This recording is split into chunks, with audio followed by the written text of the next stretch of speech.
సకల కార్యసిద్ధికి అష్ట ఐశ్వర్యాలకు ఇలా చేస్తే చాలు, అన్నీ శుభాలే.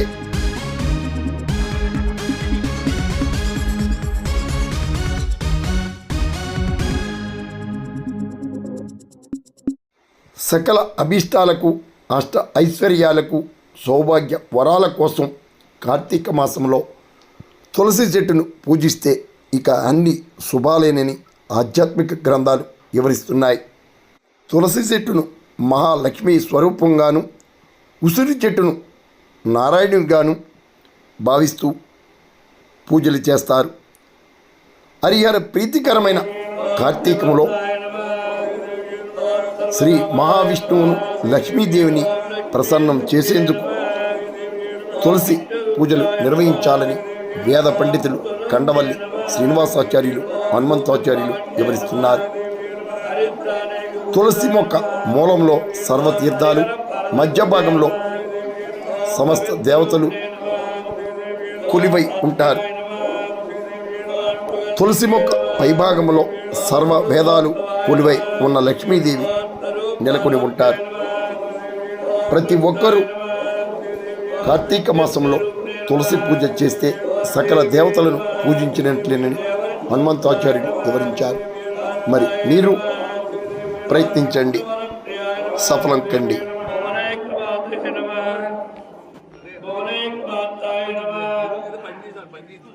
ఓం తులసీ దేవి నమః, ఓం పాదగమనాయ నమః, ఓం పూజ్యాయ నమః, ఓం పరాత్పరాయ నమః, ఓం వేదాయ నమః, ఓం కాంతాయ నమః, ఓం విజయాయ నమః, ఓం జగత్సగదాపత్రాయ నమః, ఓం కమరుణ్ణే నమః, ఓం నమరవరుణ్ణాయ నమః, యామాయ నమః, బ్రహ్మణాయ నమః,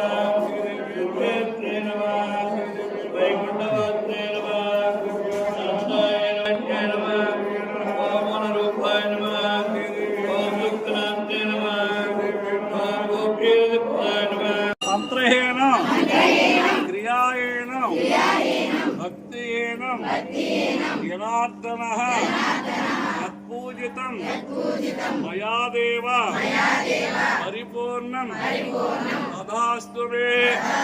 ఎప్పుడేసుకోండి అపరాధ నమస్కారంలో ఫోటో తీసారు అంతగా అంతపడిన సార్వభౌమాయ మంగళం మంగళాశాసన వై వదాచార్య పురోగవై సర్వేశ్చ పూర్వే ఆచార్యే సత్కృపయాయాత్మంగళం నత్పౌరనిరాజం నరసయావే నీరాజాదాసనర్పయా. గోవిందా तुलसी माता को, तुलसी माता को, तुलसी माता को, तुलसी माता को.